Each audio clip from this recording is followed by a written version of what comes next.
La production de livres est sans fin. Des élites avides de pouvoir, des conspirations cachées, des plans secrets. Ces livres ne sont pas seulement des romans à suspense passionnants, mais des informateurs de premier ordre y dévoilent les événements mondiaux actuels. Les personnes les plus courageuses dévoilent hardiment des situations problématiques, sans se soucier de ce que ça leur coûte et sans crainte. Ce sont les héros de notre époque. Mais où le peuple prendra-t-il le temps de lire tous ces livres? Où toutes les personnes concernées trouveront-elles le temps d'écouter de longues conférences? Il y en a des centaines. Où les opprimés trouveraient-ils le temps puisqu'ils doivent tous se battre pour leur existence, comme le hamster dans sa roue, avec des horaires de travail excessivement longs? Et comment les masses des peuples épuisés par le travail pourraient-elles occuper le peu de temps de récupération qu'il leur reste avec des nouvelles négatives et des sujets difficiles à digérer sans perdre courage? Mais si le peuple n'est pas informé, si le peuple n'est pas renseigné et éclairé de manière exhaustive, rien ne changera, même pas en 1000 ans. L'esclavage moderne ne cessera pas, il augmentera. Les impôts seront de plus en plus élevés et les élites de plus en plus audacieuses. Oui, ils se permettent tout simplement n'importe quoi, même les génocides les plus brutaux. Quelle est la solution? Comment faire parvenir au peuple toutes ces informations existentielles? Et comment faire pour qu'il ne se noie pas dans cette marée? Ivo Sazek, qui met déjà en mouvement des millions de personnes avec ses chaînes de télé, crée une solution. Il lance un nouveau format d'émission sur CLA TV, un programme de divertissement, et pour cela, il cherche les géants de l'info. Auteurs de livres, conférenciers, informateurs de toutes sortes sont mis à l'épreuve. Quel informateur parvient à résumer en 1 minute un vaste sujet pour lequel le peuple devrait consacrer de nombreuses heures? Celui qui y parviendra sera élu géant de l'info. Ce conférencier, ce géant de l'info, est technicien en électronique dans les communications, avec une spécialisation en technologie de téléphonie mobile et conseiller d'entreprise en télécommunications, un spécialiste. Mais en 2002, il avait de plus en plus de troubles de la concentration, de plus en plus d'épisodes de vertige, de plus en plus de troubles de rythme cardiaque et de la vision. Et il a eu un burn-out.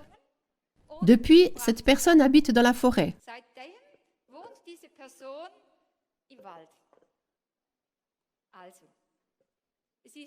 Ce n'est personne d'autre qui va aujourd'hui monter sur scène en tant que géant de l'info. Uli Weiner. Salut Uli. Uli, super. Que tu sois ici aujourd'hui, ça me réjouit énormément. Je pense que tout le monde te connaît. Je pense que tu es quand même l'un des lanceurs d'alerte les plus importants dans ce domaine et ça me réjouit énormément que tu sois là aujourd'hui. Très bien, Uli. D'accord. Donc, tu relèves le défi? C'est parti, point numéro 1. Est-ce que tu voudrais... Non, ça va.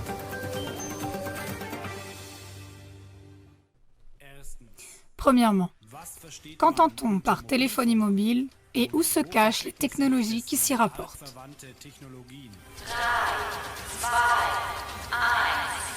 Quand on pense à la téléphonie mobile, on imagine de grandes antennes et on pense peut-être même à un smartphone.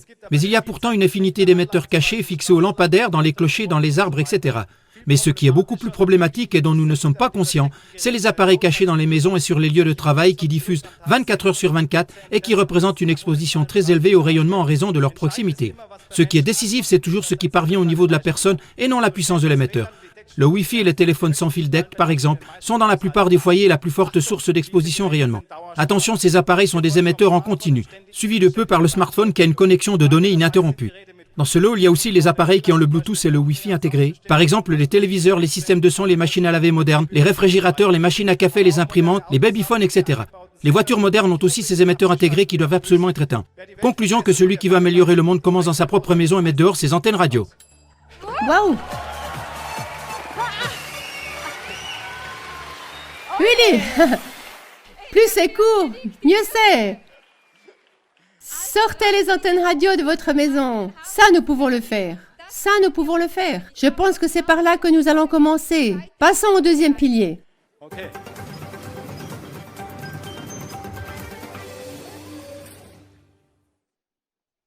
Deuxièmement, quels dommages sur la santé peuvent être causés par la téléphonie mobile?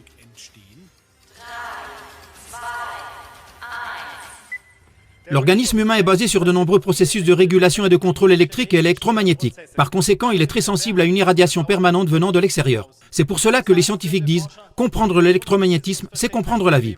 Les premières alertes précoces de l'organisme sont souvent prises par des troubles de l'humeur, maux de tête, troubles du sommeil, épuisement, douleurs articulaires, vertiges, hypertension artérielle, perte d'appétit, troubles de la concentration, troubles de l'équilibre, nausées, troubles de la pression artérielle, douleurs musculaires, dorsales et nerveuses, fringales. Si ces alertes précoces que donne le corps ne sont pas prises au sérieux, les conséquences durables suivantes en résulteront. Acidose, formation de radicaux libres, affaiblissement des mitochondries, agglutination des globules rouges, expulsion du calcium des cellules, ouverture de la barrière hémato-encéphalique, troubles du système nerveux central, perte d'énergie, allergie et intolérance alimentaire, diabète, accélération du rythme cardiaque, arythmie cardiaque, réduction des performances visuelles, acouphènes, dépression, burn-out, allergie, électrosensibilité. Dommages irréversibles, destruction cellulaire, destruction de l'ADN, risque de thrombose, crise cardiaque, accident vasculaire cérébral, maladie d'Alzheimer, démence, tumeur cérébrale et le cancer. Il n'y a pas d'autre pollution environnementale qui agisse sur les gens presque partout, 24 heures sur 24 et qui cause les plus grands dommages à la santé de la population. Malgré cela, les politiciens et l'industrie de la téléphonie mobile prétendent qu'elle est inoffensive pour la santé.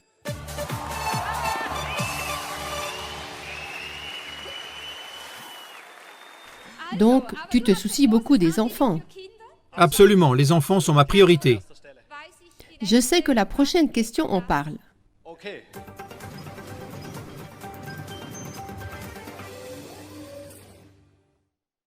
Troisièmement, quels sont les effets de la téléphonie mobile sur les enfants? Les enfants sont irradiés dès le début dans l'utérus. Chez de nombreuses femmes enceintes, l'enfant se rebelle lorsqu'on téléphone avec le smartphone ou lorsqu'on travaille près du ventre avec le Wi-Fi allumé.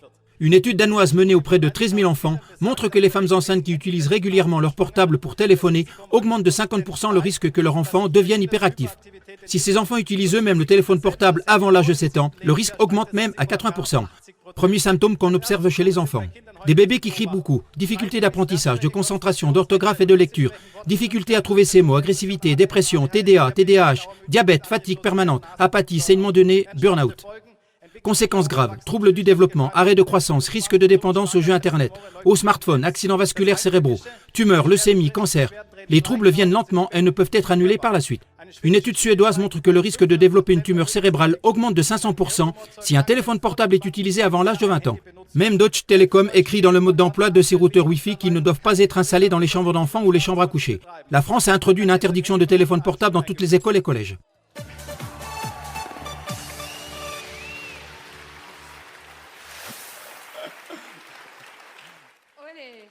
Vous arrivez à écouter si vite?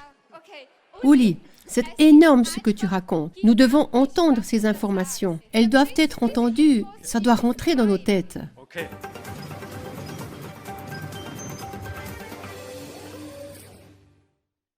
Quatrièmement, les valeurs limites pour la téléphonie mobile nous assurent-elles une protection par rapport à des dommages sur la santé? Fin 1991, la Commission pour les rayonnements a publié les résultats d'une étude financée par la Deutsche Telekom.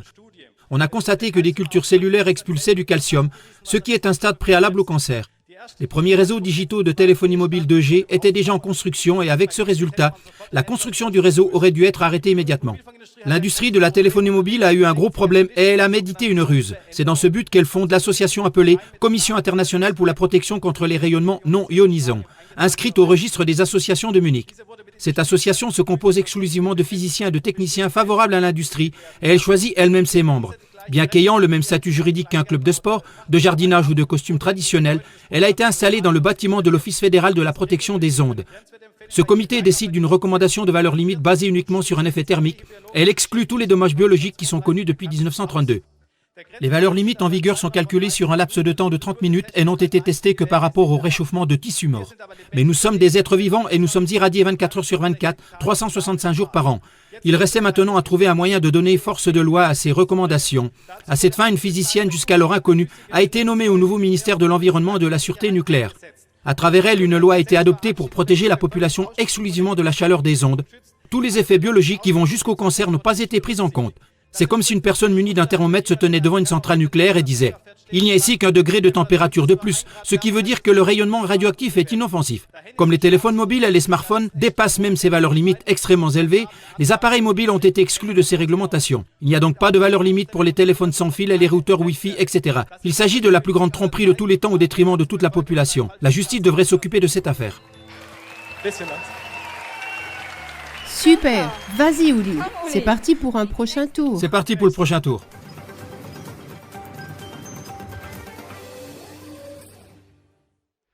Cinquièmement, pourquoi l'électrosensibilité n'est pas un problème psychologique? Le gouvernement fédéral et les autorités qui lui sont subordonnées continuent de nier l'existence d'un lien entre la téléphonie mobile et l'électrosensibilité, comme dans le document du Bundestag du 30 novembre 2018. Cela ne correspond pas aux connaissances scientifiques actuelles et à l'expérience pratique des médecins. En 2002, les médecins ont remis à l'Office fédéral de la radioprotection plus de 750 rapports sur des personnes électrosensibles. Quelques années plus tard, 1500 autres cas bien documentés ont suivi. Aucun de ces cas n'a été examiné. Une expérience en double aveugle avec un téléphone sans fil montre comment l'activité cardiaque des personnes électrosensibles change pendant l'irradiation, mais pas chez les autres personnes. La même chose est confirmée par les mesures des ondes cérébrales. Une expérience très pertinente a été réalisée avec des personnes électrosensibles qui souffrent d'hypertension artérielle suite à une irradiation. On leur a bandé les yeux et on les a amenés en voiture, et l'exposition aux ondes et la tension artérielle ont été mesurées simultanément. Le résultat était si impressionnant et unanime que le médecin d'un département de la santé a stoppé le test après un court laps de temps en disant « Le résultat est clair et nous n'avons pas besoin de continuer à faire souffrir cette personne ». Il y aurait encore bien d'autres exemples à citer. Je trouve particulièrement impressionnant le test avec les lamas. Leur activité cardiaque change en fonction du rayonnement radio et eux ne peuvent vraiment pas inventer les choses. Tous ces symptômes disparaissent à nouveau lorsque les personnes quittent le champ de rayonnement, qu'ils vivent dans des zones blanches. Les électrosensibles sont à nouveau en bonne santé et pleinement capables de travailler. L'électrosensibilité est donc un système d'alarme précoce de l'organisme et n'est pas psychologique. Il vaut mieux prendre ces personnes au sérieux parce qu'ils sont le système d'alarme précoce de notre ère des ondes millimétriques. Jawohl.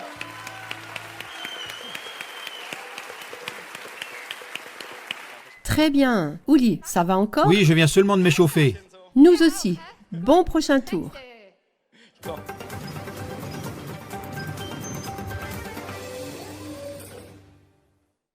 Sixièmement, qu'est-ce qui est le plus dangereux, la téléphonie mobile ou la radioactivité?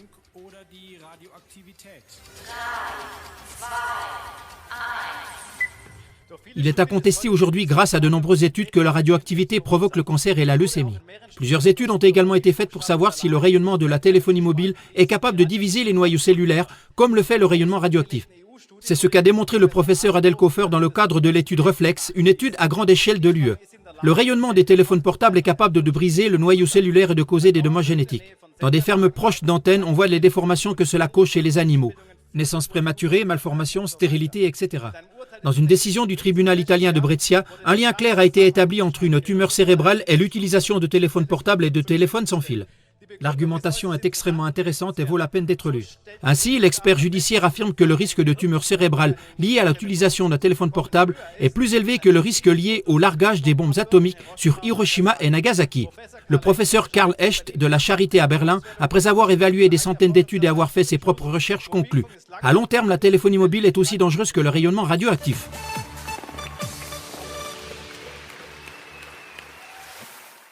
Ce sont des infos très importantes. Merci Uli. Donne-nous encore plus d'informations.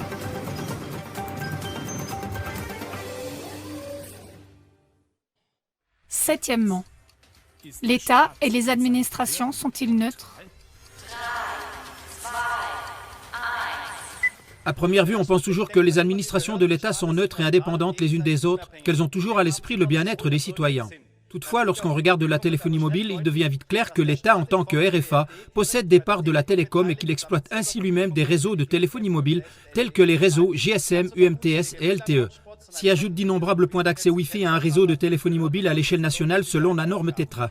Pour ces administrations et les organismes chargés de la sécurité ainsi que pour le chemin de fer allemand, un réseau GSM-R pour les trains et de nombreuses antennes pour un accès à Internet mobile et rapide dans les trains. De plus, les autorités sanitaires sont soumises à l'État et ne peuvent pas enquêter sur les dommages causés par la téléphonie mobile, sur la loi de la construction qui accorde des exemptions généreuses pour la construction d'antennes émettrices, sur l'Agence fédérale des réseaux qui met aux enchères les licences et sur l'Office fédéral pour la radioprotection. La langue allemande est ici très claire. Office fédéral pour la radioprotection et non Office fédéral pour la protection des humains. Il protège les rayonnements et pas les êtres humains. Toutes ces administrations sont conçues pour l'expansion des réseaux de téléphonie mobile et les fonctionnaires critiques ont été mutés ou envoyés en retraite anticipée. La commission des monopoles a maintenant pris la parole et confirmé que l'État lui-même est un opérateur de téléphonie mobile et qu'aucune de ces administrations n'est neutre. Il est nécessaire que les citoyens prennent leurs responsabilités afin de récupérer eux-mêmes leur droit à la protection de leur santé.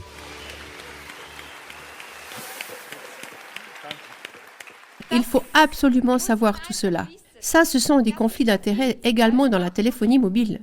Ça m'intéresserait maintenant de savoir ce que la justice dit à ce sujet. Moi aussi, allez, on y jette un coup d'œil. Oui, on regarde.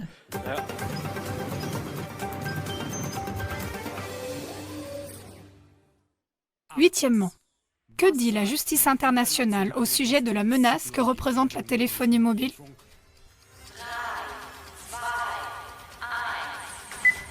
Alors qu'en Allemagne, la majorité des tribunaux se prononcent en faveur de la téléphonie mobile, dans d'autres pays, il y a de plus en plus des décisions juridiques claires pour protéger les personnes concernées et la population.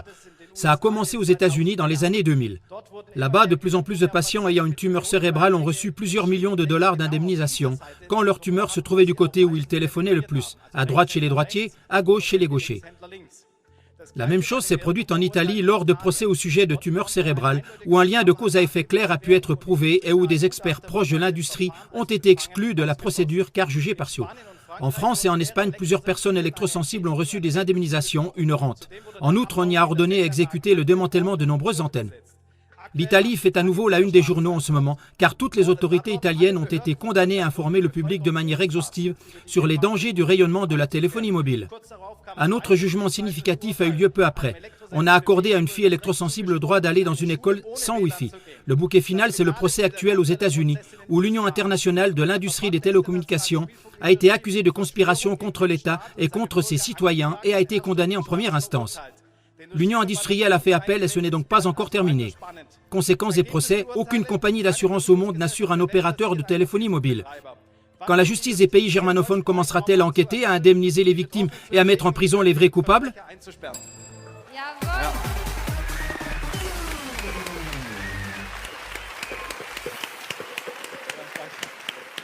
Mais maintenant, la 5G vient en plus de Oui, cela. elle s'y rajoute. Tout ça, c'est ce que nous avons déjà. Mais maintenant, parlons de ce qui est nouveau. Venons-en à la 5G. Qu'en est-il? Ça devient intéressant.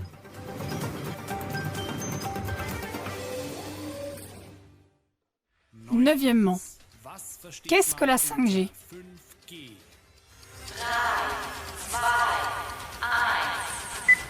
5G est l'abréviation de 5e génération de téléphonie mobile. Il s'agit de différentes technologies radio qui visent à connecter tous les objets, mobiles ou immobiles, à Internet. L'objectif est de créer un réseau d'objets connectés. L'objectif ultime de l'expansion est que les personnes et les animaux devraient également être équipés de petites puces radio et être accessibles partout. Pour y parvenir, de nombreuses nouvelles antennes émettrices doivent être installées. Les associations professionnelles parlent d'environ 800 000 antennes, dont à elles seules l'Allemagne a besoin. Dans les villes, on suppose que tous les 100 mètres, une antenne sera installée. Entre autres sur des panneaux de signalisation, des lampadaires et des feux de circulation. Le trafic autonome planifié exige également une densité élevée d'antennes émettrices le long des autoroutes. Les spectres d'émission allant jusqu'à 100 GHz doivent être autorisés. Afin d'atteindre cet objectif dans le monde entier, plusieurs milliers de satellites sont prévus qui émettront leur dangereux rayonnement à ondes millimétriques jusque dans les derniers recoins. Sans zone blanche, il sera impossible de survivre sur cette terre, et cela pas seulement pour moi et les personnes électrosensibles, mais la 5G est une question existentielle pour tous les humains, tous les êtres vivants et surtout nos enfants.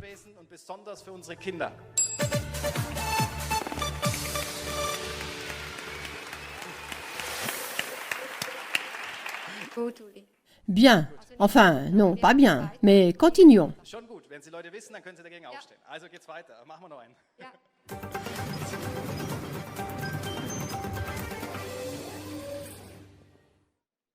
Dixièmement, quels dangers les objets connectés présentent-ils dans la pratique?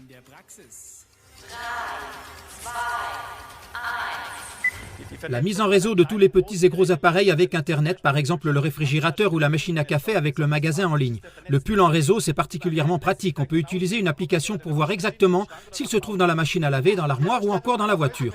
L'équipement de toutes les maisons avec des systèmes vocaux tels que Alexa, Hello Google ou Siri nécessite en permanence un micro dans la maison et ainsi tout ce qui est dit est écouté. L'implantation de petites puces radio dans les êtres humains afin de connaître à tout moment leur position et leur profil de déplacement. Des essais de grandes envergures ont déjà été réalisés. Le plus connu est celui du chemin de fer suédois avec 1000 participants. L'installation de compteurs électroniques de gaz, d'eau ainsi que des compteurs électroniques d'électricité. L'abolition de l'argent liquide, le paiement seulement possible par le biais d'un smartphone ou de la puce sous la peau. De nombreuses banques commencent déjà à faire des offres à leurs clients. La conduite de voitures autonomes assistées par ordinateur dans le but de supprimer le permis de conduire et de supprimer la liberté de conduite individuelle. L'objectif des objets connectés est la surveillance totale et l'abolition de l'argent liquide. Il sera donc très facile de regarder dans ta maison, d'écouter, de suivre tous tes faits et gestes, tes préférences, tes faiblesses et tes maladies, tes capacités. Tout sera enregistré très exactement et évalué.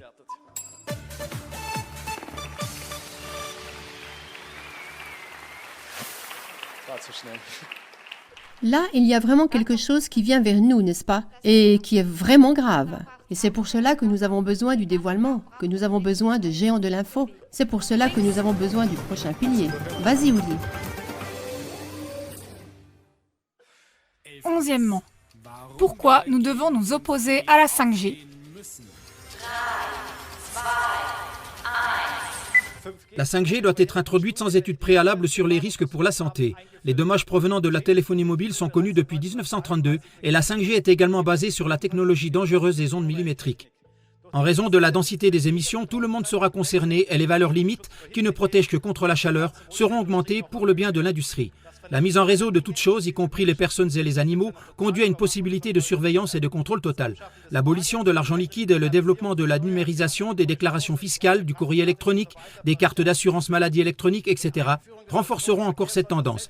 Avec l'introduction de la conduite de voitures autonomes, la chancelière Merkel estime que la conduite indépendante des voitures doit être interdite. Les dommages causés à la nature sont déjà visibles rien qu'en regardant tous les arbres qui meurent à proximité des antennes de téléphonie mobile et la réduction énorme de la population des insectes. Notre nature ne sera pas en mesure de faire face à une nouvelle augmentation des rayonnements. Toutes les religions du monde et tous les écrits des Indiens d'Amérique mettent précisément en garde contre cette époque. Le smartphone, par exemple, est appelé l'image parlante. Elle nuit à la santé des gens et les conduit à lâcher leur argent liquide. Personne ne peut plus acheter ou vendre sans se soumettre à un contrôle total. Si on regarde l'histoire, les systèmes totalitaires ont toujours utilisé les dernières technologies pour assurer et étendre leur pouvoir. Un regard vers la Chine peut nous renseigner sur ce qui nous attend avec la 5G. Notre intégrité physique, notre liberté sont massivement menacées. Uli, il ne reste qu'une seule question à poser. Que pouvons-nous faire contre cela? Oui, c'est la plus importante. C'est la plus importante. C'est la 12e question.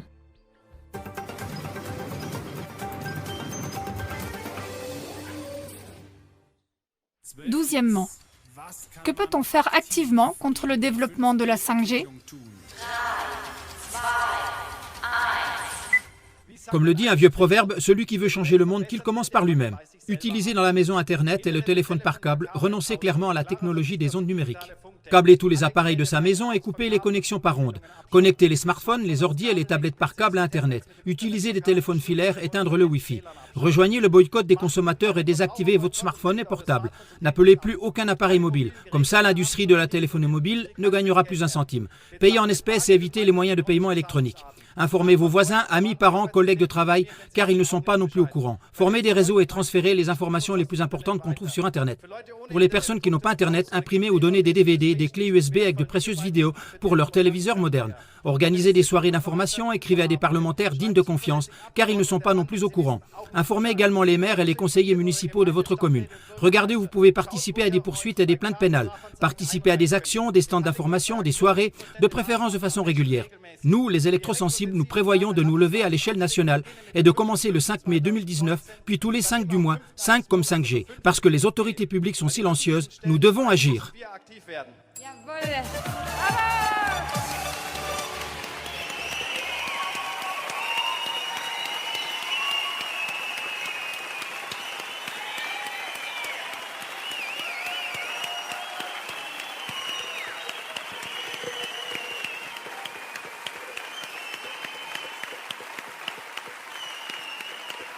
Ooh.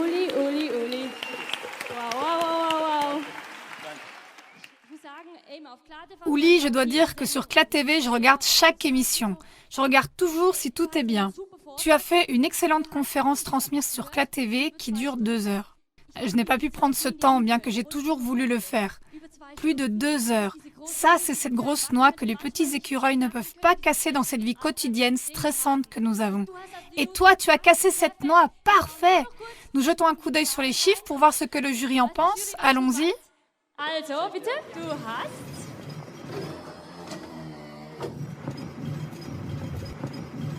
Tu as dépassé le temps 4 fois, ça fait 60 secondes. Et ça, c'est la grosse noix qu'on ne peut pas casser. Regarde. Que dit le jury? Oh, la noix reste coincée. Exactement, c'est ce qui arrive si on fait des conférences très instructives d'une durée de plusieurs heures. Mais ce que tu viens de transmettre, c'est 100 fois plus. D'accord, mais maintenant voyons où tu as réussi. Combien de fois tu as réussi? 8 fois, 32 secondes en bonus. Que dit le jury?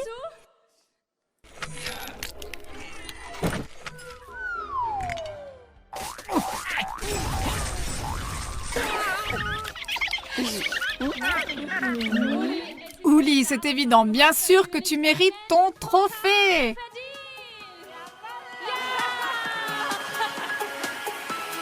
Merci beaucoup pour le travail que tu as fait. Vraiment génial. Continue comme ça. Merci beaucoup d'avoir écouté.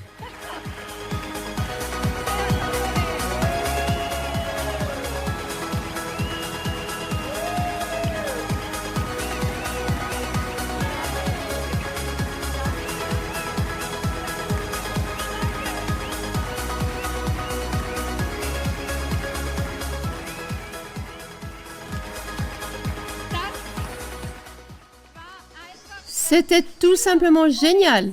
Ouli, c'était génial, et je dois le dire. Tu l'as dit, les personnes électrosensibles sont le système d'alarme précoce. Et tu es un système d'alarme précoce pour ce tsunami qui approche. Et tu dis, nous devons crier. Nous devons dire cela. Ce tsunami arrive. Tu es un des premiers concernés, mais ça nous touchera tous. Nous devons nous y opposer. Merci d'avoir fait l'effort de venir ici. Et nous nous attendons à ce que cela porte ses fruits. Merci de tout cœur, Ouli. Merci.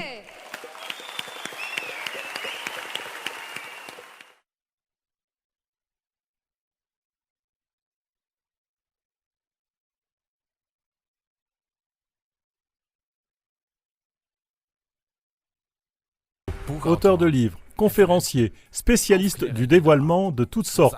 Où êtes-vous? Qui entre dans la course et se charge de cette grande tâche? Géant de l'info. Si le peuple n'est pas informé, si le peuple n'est pas au courant et n'est pas pleinement éclairé, rien ne changera, même en 100 000 ans. Si le peuple ne reçoit pas ces informations importantes sous forme comprimée, il se noie dans le flot d'informations. Géant de l'info, le peuple souffre. Soyez prêts à comprimer pour le peuple vos connaissances, vos informations d'une importance existentielle. Soyez prêts à payer ce prix. Notre époque a besoin de tels héros. Géant de l'info, quel art incroyable de présenter les infos en 1 minute seulement. Mais la véritable performance du géant de l'info réside dans l'élaboration de ces infos.